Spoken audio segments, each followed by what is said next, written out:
Hey guys, Eric Castro here, and I just wanted to let you know that the Bartender at Large documentary is now available for purchase. And what's even better is the price that you pay is totally up to you. So you can pay as much as you want or as little as 99 cents. Totally your call. To pick up a copy, go to bartenderatlarge.com and click on the banner. Thank you so much and enjoy the show.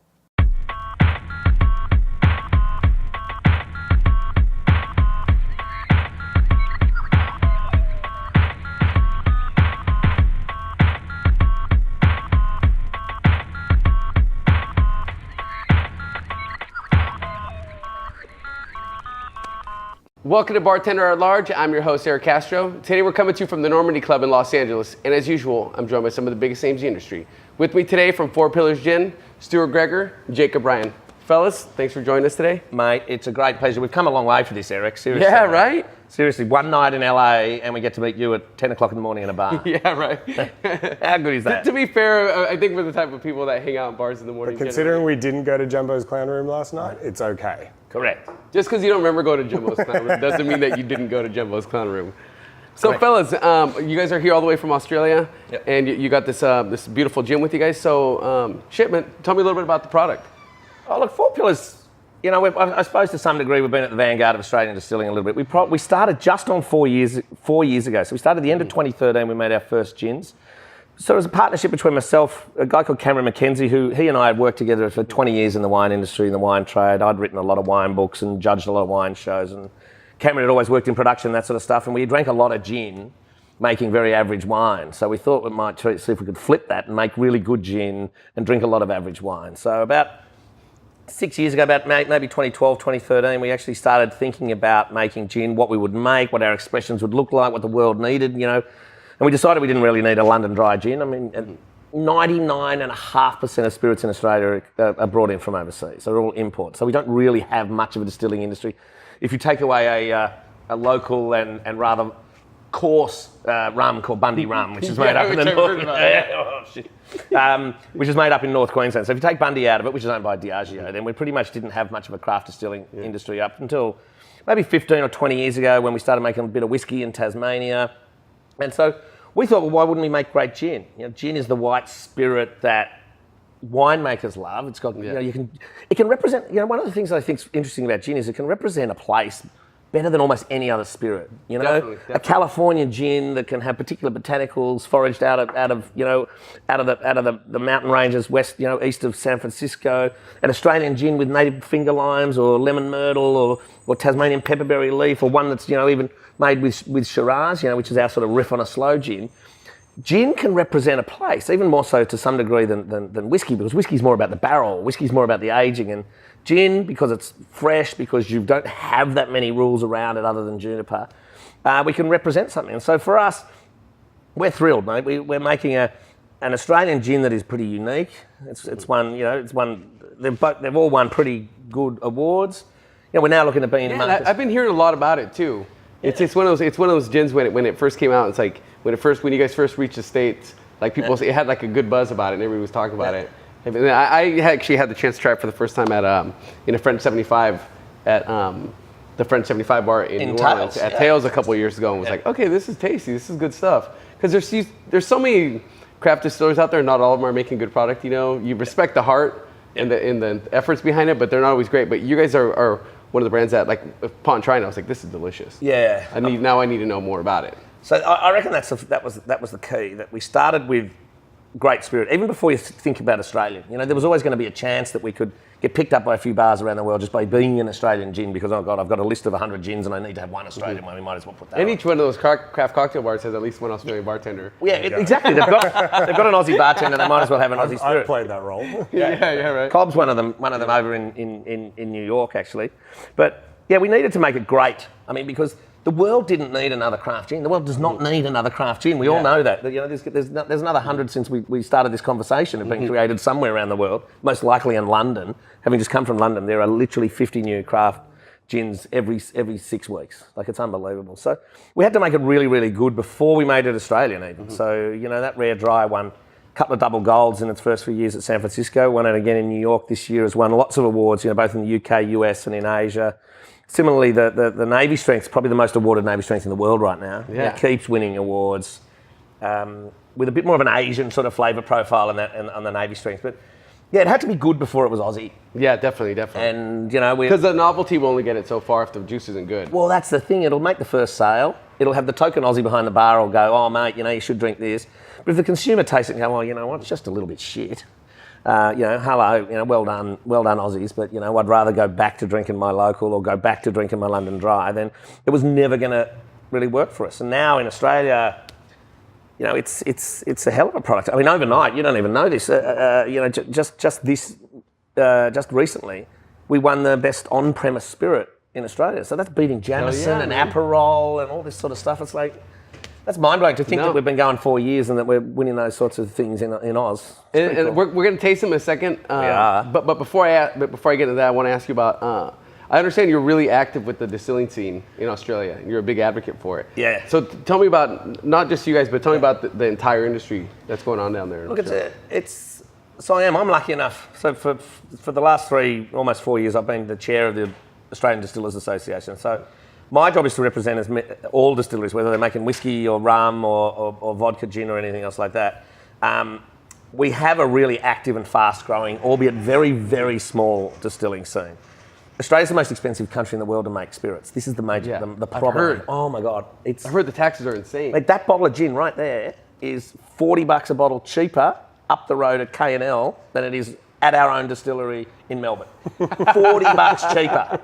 It's insane, and all of that is tax.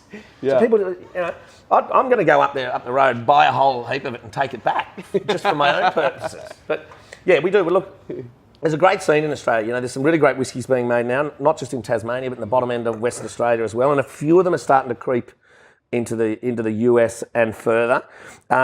I always think we should make great rum, because we've got sugar cane and we've got this beautiful sort of tropical climate up north in Australia. It's such a massive country. So I think we're going to start. The history's there. Yeah, we've got a superb history in Australia of used to be the currency.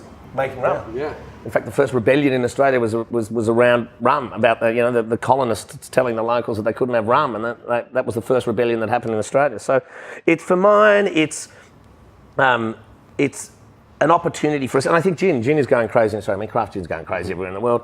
But yeah, look, we're very, very small. What we need is 2 or 3 really great, ambitious, highly focused on super quality distillers to come out and really blow it up for us. And a couple of those whiskey guys have done that down in Tasmania. And then, are there any that are some of your favorites?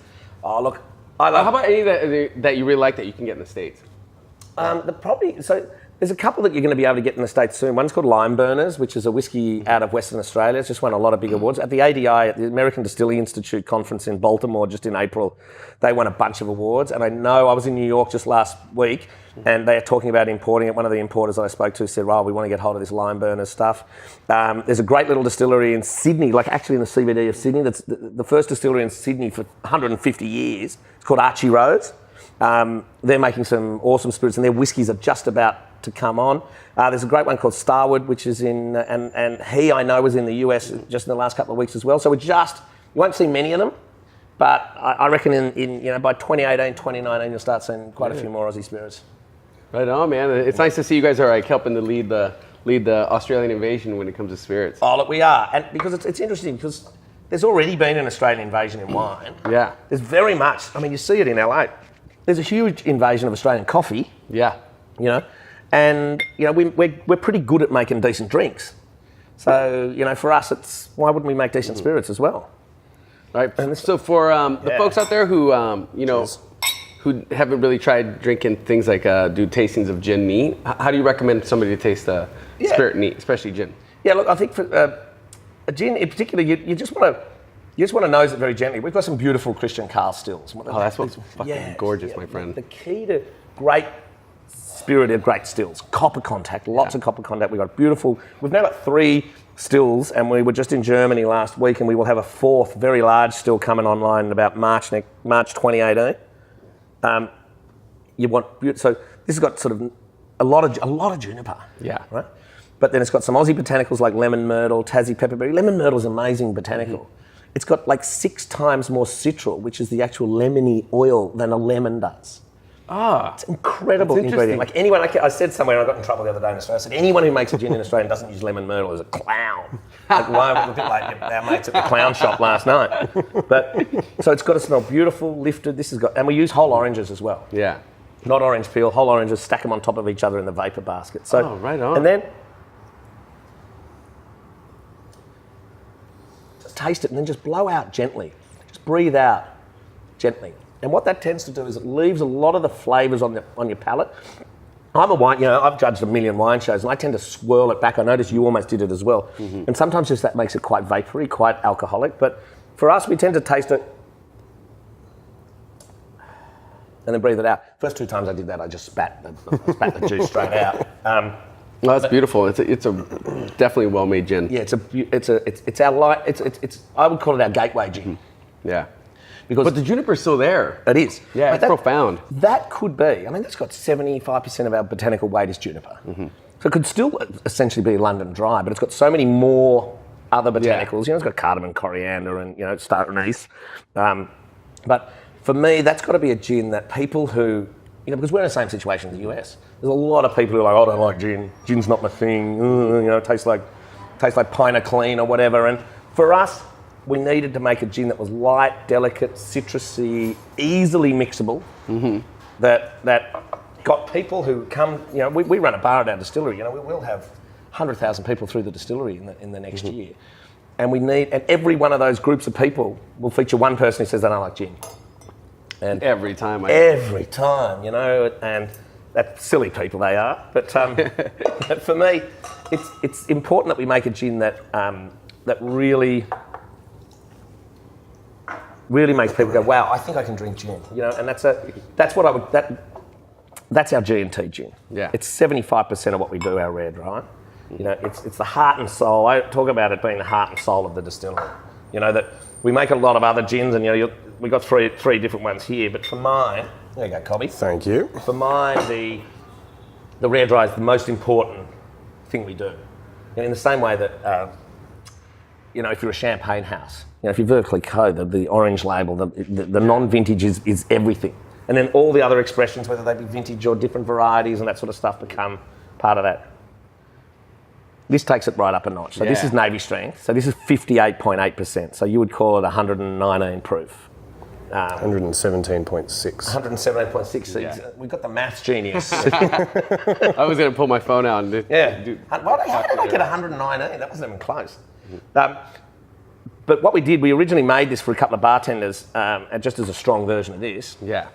Is it all the same botanicals? No, so it needed a botanical. It needed a change to carry that super alcohol. Only marginal though. I mean, same base. Just play with the ratios. When you raise the ABV, certain things will either take over or completely disappear. And it's also got extra ginger. So we've tried to give this a little slightly more Asian. Whereas this got a bit of Mediterranean sort of citrusy sort of style. This has got a lot more. So this has got fresh ginger. It's got turmeric, and it's got a lot of native Aussie finger limes in the botanical basket. So we sub out some of the oranges and put in these amazing little limes that you cut open, and they're like citrus caviar. So this is our Southside gimlet, this is delicious. Gin, and that's one. The World Spirits Masters. That's topped it 3 years in a row. Strong bartender's favourite. This one. Yeah. Now, how do you recommend bartenders? Actually, you can hop in on this too. How do you recommend bartenders to use Navy strength when they're mixing it in cocktails? I mean, look, I kind of think do something really simple. Start off with a gimlet, and then just kind of like see where it shines. And then I also kind of I try to, especially when I go out, when I'm working with bars, I try and kind of take a step back a little bit. I mean, you can kind of figure out who knows what they're doing, and then I try and let them kind of work with it and be creative and see what they come up with. And I'm always surprised, and I'm always seeing new things, which is great. It works incredibly well. So we always garnish that one with an orange because we use all those fresh oranges. This just works well with anything with a lemon, ginger, that sort of almost an Asian spice trail. So for mine, the lime definitely comes through. South the side. lime test. There's a famous bar in Hawksmoor. You've been to Hawksmoor in London. Make a great drink called Shaky Pete's, which is a very famous cocktail in London, and we subbed out their house gin for that over the weekend, and then did a function, and that goes unreal. So Shaky Pete's is all about ginger. Heaps and heaps of ginger. So because there's ginger in that, and quite a lot of ginger in that, it goes unbelievably as a drink. But these two are our the first two gins we made, and for us, still remain the most important things we do. Yeah, cool. And I'm going to ask you, I'm going to segue a bit on this next question. How did you get into this world? How did you get into distilling? I'd done a lot of, so probably 25 years ago, I started working in the booze industry. Just like a lot of us, I started in the off trade, working in bottle shops, then working in pubs and bars in London and home, and then I went down and studied wine in South Australia, which is sort of the home of the Aussie wine industry, and I studied wine business, and then started working for wineries, and then got into I was a journalist by trade. Yeah. And I started studying writing about wine because it seemed an obvious thing to do, and then I started judging wine shows, and I started up a business that sort of did a lot of marketing and PR and writing and communicating for wine businesses, and then it expanded to wine and beer and spirits and restaurants and all that sort of stuff. Business still exists today in Sydney, and then Cameron came to work for me. Funny story, Cameron's an Olympic athlete. So Cam, who looks a bit, who's our distiller and my business partner in all of this with Matt Jones, Cam ran in the 96 Olympics here in Atlanta for Australia in the 4x400 metres. He was a bloody good runner. Like he was one of the national champions at 400. Came to work for me on an Olympic scholarship to run in the 2000 Olympics, which were going to be in Sydney. And Cobb was telling this story last night. I'm not sure it's true, but Cameron tells this story. Apparently he told it last time he was in LA. That he came to work for me, and on his first day I didn't know what he was meant to do because I was working in a winery and the wine business at that time. And I said, right, it's 11:30, let's go to lunch. And he missed his first ever training session. And he missed the Olympics by one spot. So I felt like I owed him a whole lot. So that's how Cameron and I ended up making gin together, because I ruined his Olympic dream of going to 2 Olympics. By missing one training session. Well, he missed a lot more after he started working for me. But it was the first one. It was all downhill from there. It's a domino effect. Yeah, it was. But we that's a barrel aged gin. So yeah, it's really good. It's delicious. When we came to the US maybe 5 years ago, we started seeing things like Ransom Old Tom and a few of those great barrel aged gins, thinking what would we do? And because we're in a wine region, and you'll see there's a little bit of a wine link on both of these here. So that's all aged in French oak, in Chardonnay barrels, ex-Chardonnay barrels. Mm-hmm. Probably only for 6 to 9 months. And this is Solera number 5. So what we do is we basically don't empty them. We made this gin for the first time in the end of 2014, and we just basically use it as a Solera system. And every 6 or 9 months we draw down and bottle it up. There's a tiny bit of this in the US actually. But the idea of this to me is a Martinez, or it's even just an old fashioned, or it's just over ice with a little bit of honey. It's a sipping gin. So if that's our sort of cocktail gin, that's our gin and tonic gin, that's our sort of whiskey drinkers gin. And again, what we're trying to do is show people the breadth of what you can do with gin. Yeah. I think too many people have just been focused on gin is just one thing. And that's a hit and miss strategy. Like if people don't like that, well, you're buggered. But you know what? If you see these 4 gins here, there's no chance that someone won't like one of them. Yeah, who's a good friend of ours, Simon Ford. He has that quote, where he says like saying you don't like gin is like saying you don't like condiments. Yeah, it's like saying like mayonnaise and hot sauce and ketchup. They're all so different. You can't just make a blanket statement because correct. Really, it's like regardless, it all comes down to the botanicals used in different gin. It's like Tanqueray is completely different from Hendrick's. Yes. And there has to be something in that flavor profile, somewhere in that spectrum that people are going to like. There is. And then when you do different things with gin, and I mean, I noticed that, I think it's Warner Edwards in the UK are doing this rhubarb gin that's flying in the UK at the moment. You can expand people's perception of what gin is as well. Yes. You've got to do it with integrity. I mean, one of the reasons that we're not big fans of slow gin, so we made this 37.8%, the Shiraz gin, because we wanted to say it's a gin. It's not just a liqueur. It's not. Yeah, that's the one that grabbed me the most because obviously, your first 3 gins, everything we've just tried has been delicious so far. But I feel like obviously I've had iterations. Yeah. Similar at some stage in the past. But when you mentioned a bloody Shiraz gin, that's something I've never had. So I'm like, okay, what the hell? You got my interest now. You've never had it because no one's ever made it. Mm-hmm. So yeah, this is bloody Shiraz. So we call it Shiraz. Oh, yeah, you're right. I didn't realise I had this problem in Germany, where everyone's going, what's Shiraz? And I'm like, oh, I don't know. So Shiraz, the grape variety, we grow a lot of Syrah or Shiraz in the Yarra, in our home. Yeah. Same reason that we grow a lot of Chardonnay at home. So we grow a lot of Shiraz, and the idea was, people kept asking us, well, not that many people. It's fucking incredible, man. Why aren't we making a slow gin? Is this available in the States? Yep, it is now. Okay. Yeah. It's available in LA in retail. It's about to go on quite a few cocktail lists, isn't it, Bob? It's going to go on quite a few in California. It's going on to a couple in New York. Oh, it's almost 40% too. Yeah. But that's I what like I mean. that It's the not ABV like has some balls on it. Yeah, it has some balls, but it also has about 25% of the sugar that a slow gin does. We tested a lot of slow gins, and some of them had up to 450 grams a litre of sugar. This is under 100. So It's weird. It almost tastes like a cocktail already. Yeah. Right? to be perfectly honest, we've been struggling to find out what it's great with, because I reckon it's unreal like that on ice.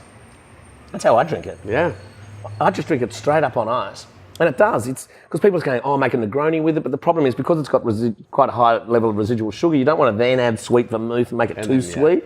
So you kind of sub out some of the vermouth. So honestly, it's great just drinking it with soda, drinking it with lemon tonic, drinking it with... I'm almost thinking about just drinking it with Sprite.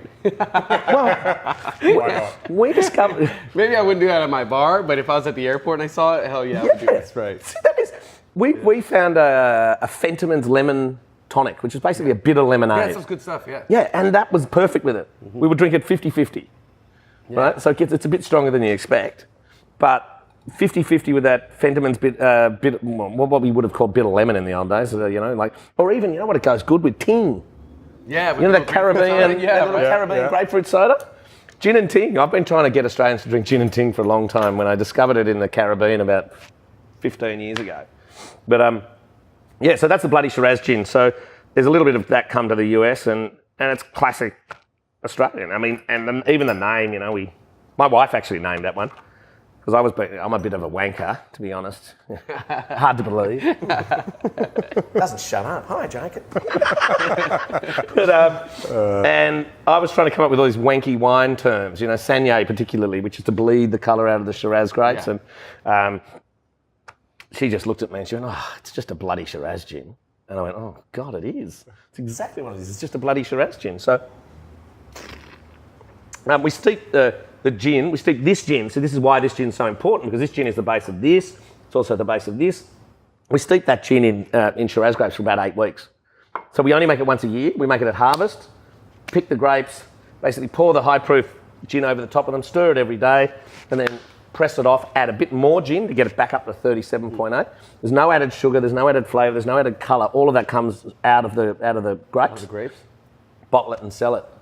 And it's that's nice, because it brings together two of your loves. Yeah. Yeah, it allows you to bring, gin with which you've fallen in love with more recently, and then your original. This year we made more Shiraz in gin than we ever did making Shiraz in wine. So that's pretty awesome, man. Well, it's pretty awesome, except that we were never that good successful making the Shiraz gin, wine.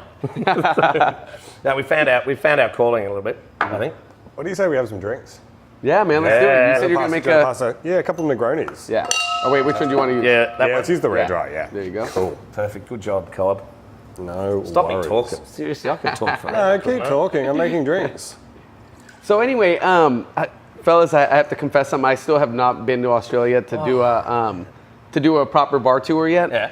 But tell me about a little bit about the Australian bar cocktail scene. Okay, so especially the Australian cocktail scene is unreal. So Sydney and Melbourne kind of head it up, I suppose. And I mean, a lot of the cocktail aficionados will have heard of the Black Pearl, which has been 6 years in a row in the world top 50. Entered the Hall of Fame this year. That seems a good friend of mine, Nathan Beasley. Yeah. Well, Nathan Beasley's the fucking man. Yeah, Beasley's great. So we love Black Pearl, and we spend probably a little too much time there. But it's brilliant, because we've always had great bartenders, and we've always had, we were saying earlier, you're hard to go in a bar in New York or LA or Berlin or anywhere where there's not an Aussie bartender somewhere. So we now have. We're a bit late to the party. Australians weren't traditionally cocktail drinkers. We were a beer and wine country. Yeah. Right? We really were. And it was only when we started loosening licensing laws, maybe the last 10 or 15 years, that we started getting a great bar culture. And right now, Sydney and Melbourne are fantastic. Adelaide and Perth and Brisbane are going great as well. Sydney's got famous bars like the Baxter Inn, which is pretty well known. Another place, Bulletin Place, which goes really well on the list. I mean, Melbourne has always had PS40 is starting to do some pretty creative PS40 in Sydney. Look, it's really great, and lots of Aussie bartenders. Jason Williams, who helped us create one of our gins, is now over in Singapore at Atlas. setting up, the world's most ridiculous gin bar. And there's plenty of Aussies all around. Our mate Sammy over at Sammy Ross at Attaboy, is a reasonable bartender. I think he's got a bright future. He goes, okay, I think he's got a future. I hope he's still got my baseball. I gave him a baseball for the Mets game. But yeah, there's some great Aussie bars. There's great Aussie bartenders in the UK as well. Mm-hmm. So you've got to come. Yeah, no, it's on my list. I need to get down there. At least do Melbourne and Sydney. So I've heard nothing but good things about the bar scenes there. And enough of my friends bartend down there anyway that I feel like it's been crazy for me not to go already. It is, and it's not as far as you think. No. Everyone freaks out about how far it is. Like, it's not... Travelling 14 hours or whatever is much easier than you think these days. You can watch 10 episodes of a really good TV show. Yeah, you can turn up in Australia. Just binge watch like the first season of Breaking Bad or something. Binge watch the first season of Breaking Bad. Well, we talk about our phase when we started making our first gin was our Breaking Bad phase, because we were using a little 3-litre glass still, and we thought that all the neighbours thought we were making crystal meth, to be perfectly honest. Cobb's making a hell of a Negroni there. It's not too early. There we go. Nah, it's fine. Who's driving back to... I'll join you guys. There you go, Eric. There you go, Stu. Thanks, I'm going to join you guys in a minute, make myself right now. So we love... Negronis have always worked with our gin simply because we use 5 kilos, so I'm going to put that into pounds, 12 or 13 pounds of fresh oranges each time we make a batch of that gin. That's great. So you use the entire orange. Yep, flesh, cut them in half, flesh and everything, cut them in half and then stack them on top of each other in the vapor basket. So for us, it's... The guy who came up with it, who told us to do it, was the guy from Christian Carl, the still maker. He said, "Why are you using orange peel? Why wouldn't you use fresh citrus?" He said, "I've tasted the best citrus I've seen down here in Melbourne." And so we made a distillation with fresh citrus, and then we made an exact same distillation with orange peel, dried peel, and the difference was incredible. So yeah, that's fascinating. I've never heard that before of anyone doing that. That seems so cool to me. It seems like it. See, that's a hell of a honestly, Negroni, I feel like it does just taste fresher. Maybe it's just a product suggestion, but I honestly feel like I can taste the fresh orange in there. Yeah, and for us, it's important to have a point of difference. So it's important to not just do the same as everyone else. Yeah, I mean, we've just made a Christmas gin where we distill Christmas puddings, because we realise that a lot of the botanicals that go into Christmas puddings are pretty much the same as botanicals that go into gin. We distilled some puddings. We added some old Australian muscat. We matured it in old William Grant barrels, actually, that had Australian fortified wine in them for 85 years. And we've launched a Christmas gin that we sell out of. It launches just before Christmas each year. So it's... Smells like gin, tastes like Christmas pudding. It's incredible. Smells like gin, tastes like Christmas. Right on. Cheers. Cheers, fellas. Cheers. Well, thanks, Cobb. Thank you. All right. Thanks, fellas. Well, I'm going to let you guys go now that we got ourselves a cocktail. Yeah. But I just want to say thank you, too, for making the time to come hang out with us and chat with us. I know you're only in the States for a few days this trip. You said one night? Yeah, I'm 2 nights. 2 nights, okay. 2 nights this time, but thank you. It really means a lot. It's great for us to be on this sort of show. It's great to have Cobb. He's based in New York, so he's a great bartender at Mother's Ruin. It's heaps of fun. Yeah, cheers. And if somebody wants to know more about Four Pillars, where would they go? 4pillarsgin.com.au. And if they need it from me, I'm Stuart at Stuart at 4pillarsgin.com.au. And you're Jacob. Jacob at 4pillarsgin.com.au. Don't forget the .au. Don't forget the .au. Yeah. Right, and then actually one more question. What states are you guys available in right now? Right now we're in California and New York. We will be available in many more states in 2018. We will certainly be in New Jersey and probably a couple more on the East Coast, and then a few more. 2018 will be our big explosion year in the US, he said. Hopefully. Right on. All right, fellas. Cheers. Cheers. Thanks for having us, Eric. Thanks for having us. Cheers, everyone. Appreciate it. Thank you so much for watching. We hope you enjoyed the show. Don't forget to click like, subscribe, or leave a comment below. Also, in case you missed it, the Bartender at Large documentary is now available for purchase online, and it's name your own price, so you can pay whatever you want for it. To pick up a copy, go to bartenderatlarge.com and click on the banner up top. Thank you so much for watching.